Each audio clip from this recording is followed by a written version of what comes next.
when it comes to home garden horticulture, how to grow more in less space, it's a real step forward.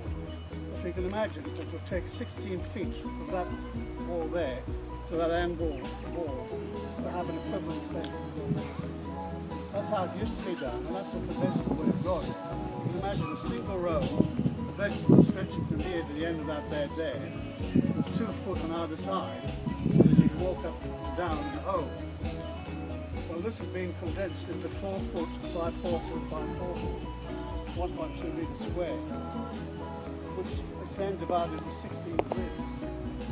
I'm going to show you, this is a raised garden, and it's already got an irrigation system in there. Can you just lift that up for me? I'll put vegetables in the ground for the shortest possible time. It says it takes 5 weeks for the radish to grow.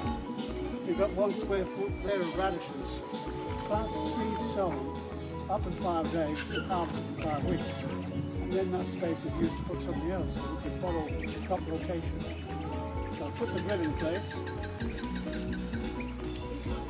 So what makes that, this one is a giant size, like we're a bit like Texas in Western Australia. So if a square 4 square feet is the idea. This one is actually 1.4 by 1.4. Just pull that long up.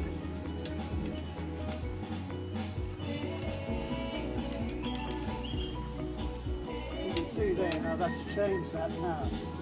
It's a raised garden bed.